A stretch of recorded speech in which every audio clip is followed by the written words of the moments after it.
Civilization is a vulnerable thing, a whim of circumstance. At any time, the smallest flap of a butterfly's wings may set catastrophe in motion. Haran, an entire city wiped from the map. Those left behind there did not stand a chance.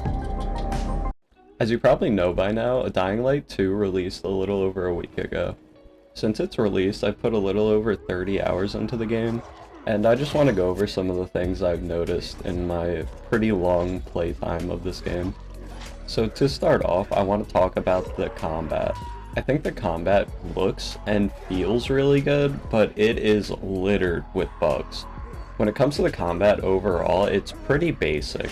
It really just boils down to blocking, attacking, and dodging. Personally, I'm a pretty big fan when it comes to basic combat in games, but when it comes to Dying Light 2, it feels really unpolished. There's a lot of moments when you're fighting infected, but especially when you're fighting the human enemies, where you'll block something and you could have sworn you blocked it in time and it just goes straight through the block and really throws you out of the flow of combat. That's probably my biggest pet peeve with the game overall, but other than that, I really enjoyed the experience, particularly the combat. When you hit an enemy, it feels good, like you feel like you're doing damage. The sound effects are meaty, they're visceral, it sounds great overall. But my favorite part has to be the animations. Especially with two-handed weapons, you feel like you're carrying around this weight and doing the damage that it deserves to do. But at the same time, it doesn't make you feel too overpowered because you're very slow, especially when holding a two-handed weapon. Even with some of the one-handed weapons, you're pretty slow and you gotta be pretty decisive in the actions you make. Enemies are very keen to punish your mistakes on the higher difficulties, and this will lead to you losing an abundance of health if you're not being completely aware of what's going on around you, which is something I really appreciate. Sometimes when you play survival horror games, the combat is either lazily done or just too easy overall, and I find this game strikes a great balance in between both of those ideas. With a little over 30 hours in the game, you can probably tell I enjoyed the game for the most part, but the only thing from stopping me playing more is these little bugs that become apparent the more you play. In this situation specifically, I'm trying to attack an enemy on this weird ledge of this rooftop, and since it's slanted, my character keeps trying to do the slide animation, but the enemy is just fine and doesn't have to worry about that at all. This situation being very specific, it's not uncommon for weird quirks of the game to come through like this. If the game itself was more combat focused, I'd find myself being a little more upset with these weird quirky bugs. But when it comes to the Dying Light series and specifically, the focus should be on the parkour, which I find they did a great job on. The movement in this game feels absolutely incredible. There's just something about games when you see, oh, this giant building, I need to climb it, and you're actually able to climb it. It just feels so insane, especially compared to other games. For me, it's very reminiscent of when I was a kid, and I would say get a new Assassin's Creed game and just explore the world, ignore the story, and just explore the world and try to enjoy it for what it is. And if that sounds appealing to you, this game will be perfect for you. The movement and the world design work together so well. I just want to pride whoever designed these two elements because it's very impressive. It's a very hard feat to pull off, to find something that can mesh so well, especially in game development.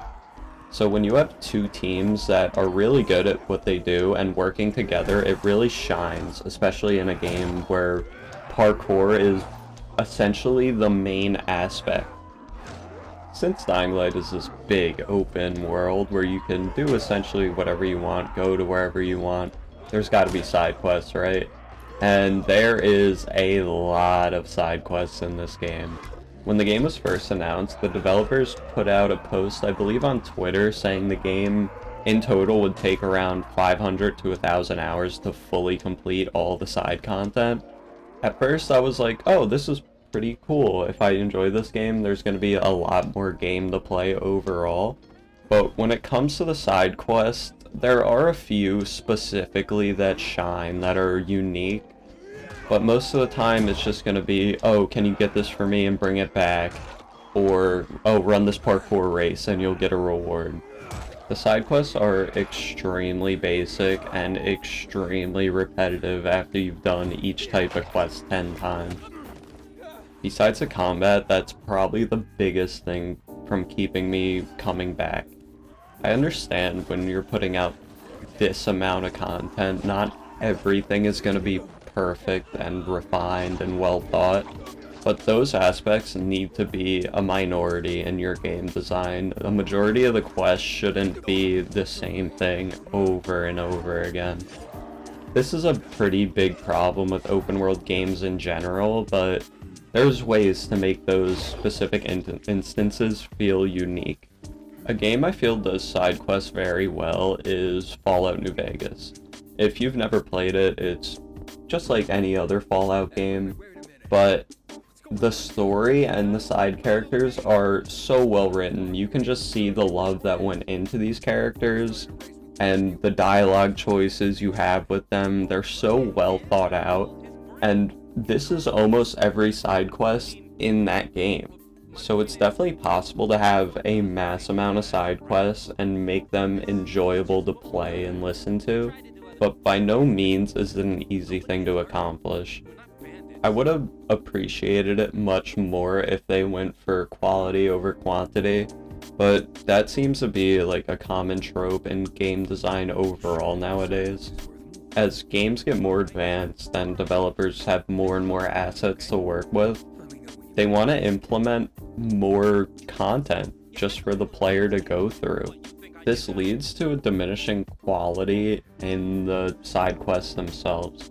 Because honestly, you can only write so much unique storytelling in this game specifically. While the world itself is pretty cool, especially when it comes to the main story, there's a very specific time and place this game is set in, and you can't really stray from that, or else it would make the game feel strange. There's one quest in particular that did this to me. I can't remember the specific name of it, but some kids were chasing after a dog, and then you gotta find the dog without spoiling too much of it.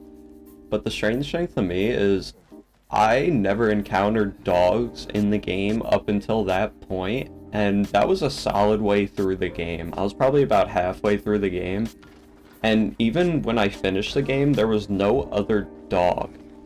It just seems strange to me that in this world, there's so much happening, and the only person who owns a dog is a child. It just seems very odd to me. But enough of that, it's time for my favorite part of the game, the story.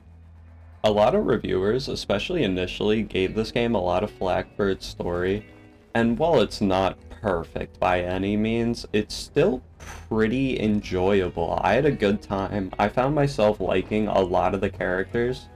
I don't want to get too specific and start rifling through spoilers, but the characters are likable. There's a lot of dialogue, and there are times where you're like, I just need to skip through this. This is way too much stuff I don't care about.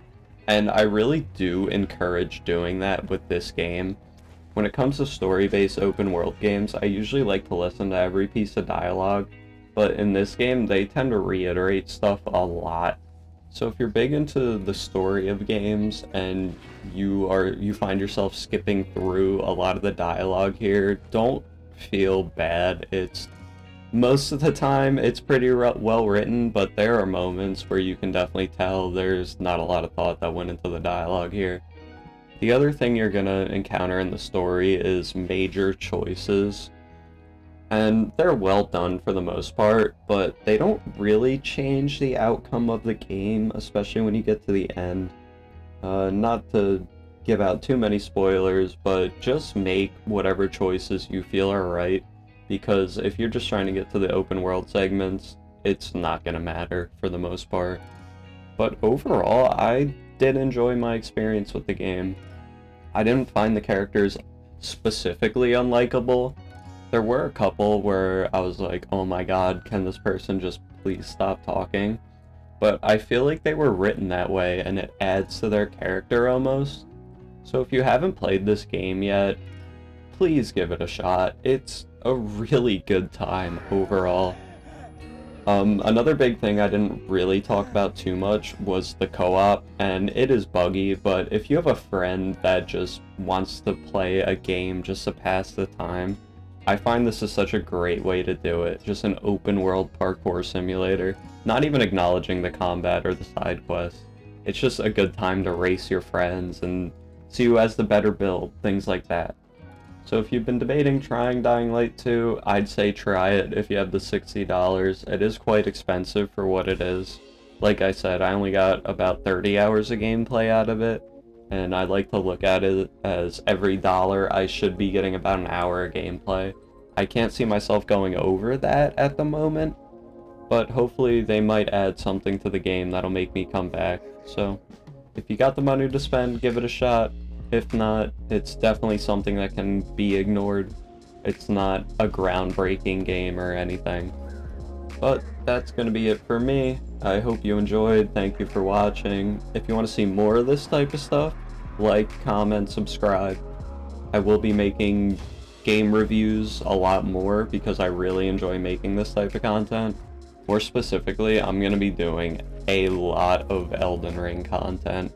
We have a little less than 10 days of the release of Elden Ring, and I could not be more excited. So if you're looking for that type of stuff, subscribe. I will be posting so much about it. I cannot stress that enough. I am so excited for that game. But other than that, that's it. Thank you so much for watching.